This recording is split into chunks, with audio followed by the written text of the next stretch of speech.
Le cinéaste coréen Bong Joon-ho en route pour la Palme d'Or, Leonardo DiCaprio, acteur mais aussi activiste, Arnaud Desplechin qui fait de Roche Dizem le héros d'un film noir, c'est Story Movies à Cannes. Il s'éloigne du pur romanesque pour signer son premier film noir. Arnaud Desplechin a présenté en compétition Roubaix une lumière, une œuvre en clair-obscur, où il offre à Roche Dizem un rôle de flic cousu-main. Un homme droit en quête de vérité qui va tenter de faire avouer leur crime à un couple de jeunes femmes accusées du meurtre d'une vieille dame. Arnaud, on vous attendait pas forcément dans ce genre-là, oui. De faire naître comme ça une figure de flic à l'écran. Oui. Il y a des flics qui vous ont marqué dans votre cinéphilie, des figures comme ça mythiques. Ah ben, il y en a mille. Oui, étant admirateur de cinéma américain d'abord, et puis admirateur de Melville, bien sûr, il y a des flics et comme ça très charismatique. Moi, j'étais surtout un grand admirateur de Sidney Lumet pendant des décennies. J'ai vu tous les films. Je pense à un flic admirable qui est Prince of the City, qui est un peu le contraire de celui-là, puisque c'est un flic corrompu. Mais pourtant, ça n'a pas été le départ du film. Vous voyez, le départ du film, c'était juste de... Je pensais très fort à un film qui était Le Faux Coupable, et c'était de chasser d'Hitchcock, de chasser la fiction.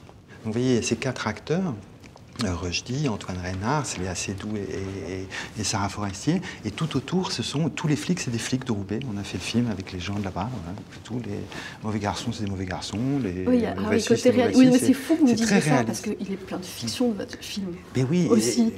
On met la fiction à la porte, puis elle rentre par la fenêtre, vous voyez. Donc. Mais t'as disparu, tu te planques avec tes potes à fumer du shit dans la rue, t'étais pas à l'identification, quand je viens de chercher, tu t'enfuis, tu te bats avec ta mère, tu dis que c'est Marco et Mohamed qui ont fait le coup, mais Marco, il était chez le juge à Lille. Il monte. Mais écoute ce que je te dis, Marco, il était chez le juge. J'ai les collègues du palais qui le disculent. Et Mohamed, il dit pas du tout que c'est lui, il bossait. Mais c'est sûr à 90% ce que je vous dis. Mais moi, je veux du 100%.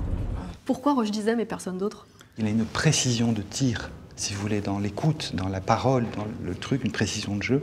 Je ne pouvais penser qu'à un seul acteur en le filmant, c'était à Jean-Louis Trintignant. J'ai pensé à Trintignant du début à la fin du film. Vous voyez, c'est un acteur qui est capable de viser avec une telle exactitude le fait humain, et il avait une vérité tellement profonde et puis une bonté. Et aussi, c'était le premier truc que je lui ai dit quand on s'est rencontrés au café. On se connaissait, hein, mais pour parler du projet.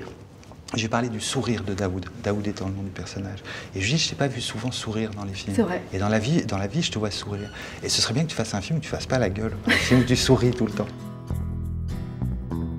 Dites-moi, Rushdie, vous en avez joué beaucoup des rôles de flics. Je me rends compte, entre Le Petit Lieutenant, Go Fast, Une Nuit aussi. Ouais. Qu'est-ce qui vous plaît dans ces rôles? Il faudrait demander aux réalisateurs qu'est-ce qui leur plaît, surtout de me faire jouer des flics. Mais vous savez, que j'ai commencé cette carrière il y a quelques années maintenant, on m'avait prédit plutôt des rôles de voyous. Hein. Donc, c'est marrant d'incarner complètement autre chose que ça, et au contraire, même l'opposé, à savoir l'autorité. Allez, donne tes mains, là. Oh. Pourquoi tu cours, Farid? Quand on a le droit de courir, non? T'interpelles, tu t'arrêtes, c'est tout. Tu vas pouvoir passer Agneau au poste.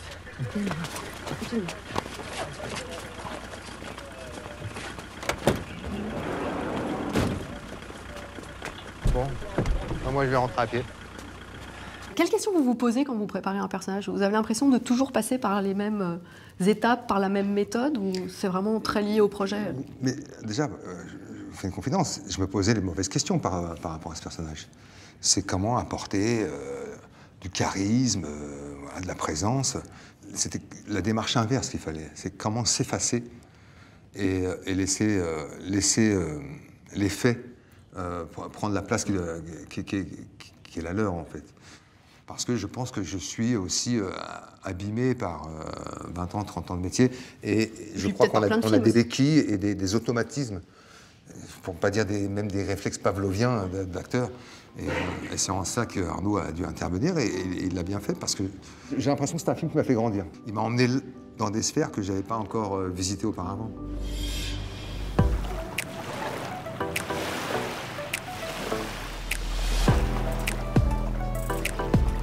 C'est le grand maître du cinéma coréen et on lui décerne d'office la Palme d'Or. Bong Joon-ho a fait sensation avec le prodigieux Parasite, fable sociale cruelle et implacable sur la lutte des classes qui mêle les genres et portée par une mise en scène virtuose. Un jeune homme sans le sou se rend dans la maison d'une riche famille bourgeoise pour donner des cours particuliers. Et on ne vous en dira pas plus à la demande du réalisateur lui-même, mais sachez juste que Parasite est aussi cinglant que tendu et inattendu. Est-ce que vous pensez beaucoup au spectateur quand vous écrivez, quand vous tournez? Et quelles émotions vous avez envie que le spectateur ait en voyant votre film? 그러니까 제가 뭐 정신이 분열적인 건지 모르겠지만 쓰면서 동시에 또 관객 입장이 돼요. 저도 영화를 만드는 사람이기 이전에 영화 매니아거든요. 영화 광이고. 그래서 제가 쓰면서 또 저도 흥분하기도 하고 저도 희노애락을 같이 느끼면서 하기 때문에 아마 여러분들이 영화를 보면서 느낀 감정을 저도 아마 거의 비슷하게 느껴가면서 시나리오를 쓰지 않았을까 싶어요.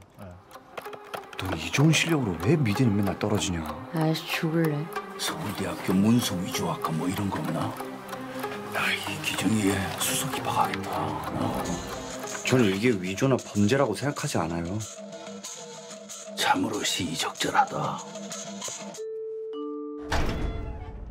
J'ai l'impression que vous aviez envie d'éviter les clichés sur les deux familles, pas faire des bourgeois des gens insupportables ou pas faire des pauvres les héros. 그게 더 현실적인 모습 아닐까요? 뭐 부자라고 다 악마인 것도 아니고 뭐 가난한 또는 노동자 계급이라고 또 다 천사일 수는 없는 거니까. 우리가 사실 다들 적당히 나쁘고 또 적당히 착하고 또 적당히 정직한데 또 적당히 비겁하기도 하고 그렇잖아요.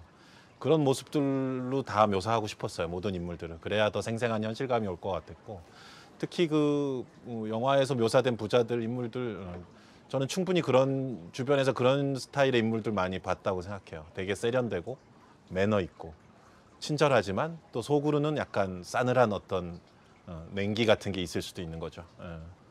À travers ces deux familles, vous montrez vraiment une forme de lutte des classes. Qu'est-ce qui se passe aujourd'hui socialement en Corée? Parce que nous, évidemment, on pourrait penser que c'est un pays prospère. J'ai l'impression que c'est comme en France avec les Gilets jaunes, en fait. Est-ce qu'il y a une révolte qui couve? 한국은 이제 새로운 정부가 들어서고 나서 한 2년간 경제 지표가 조금씩 좋아지고 있어요. 그래서 그런 희망적인 신호가 약간 있긴 하지만 그래도 여전히 무척 힘들어요, 경제적으로. 우리 뭐 아까 뭐 농담처럼 3포 세대 얘기도 했지만 젊은 세대들 특히 힘들고 경제적으로 되게 그 엄청난 광범위한 스트레스가 쌓여 있죠. 뭐 한국에도 어떤 도화선이 주어진다면 도화선에 불이 붙는다면 뭐 노란조끼 같은 사태가 안 생기리란 보장은 없어요. 근데 한국뿐 아니라 지금 자본주의 시스템에 사는 전 세계 모든 나라들이 비슷한 것 같아요. 마찬가지인 것 같아요. 그런 보편적인 얘기라는 생각은 들어요. Il était à nouveau sur les marches, mais cette fois-ci pas en tant qu'acteur. Leonardo DiCaprio, engagé depuis longtemps dans la lutte écolo, est le narrateur et producteur de Ice on Fire, pour lequel il retrouve la réalisatrice Leila Connors, qui avait déjà présenté en 2007 à Cannes la 11e heure. Ce nouveau documentaire dresse la liste des innovations conduites par des scientifiques afin de réduire le carbone dans l'atmosphère. Avec un mot d'ordre, il ne faut pas lutter contre la nature, mais avec elle. It tells us the multitude of solutions to the environmental crisis, both provided by nature and scientists. What are for you the most amazing solutions? I think what Leila really did with this film is highlight the most cutting-edge technologies out there, and it's really a source for an audience to hear the scientific community speak uninterrupted, to give them a platform without being drowned out by lobbyists or big oil. There's been damage already done. We now even need to think further in the future with technologies that are going to sequester carbon out of the atmosphere and get out of this mess. And look, this film once again is a warning call to the entire world community about the dangers that be, how little time we have left, and how we need to really polarize ourselves and take immediate action. À demain pour un nouveau Story Movies à Cannes. Salut!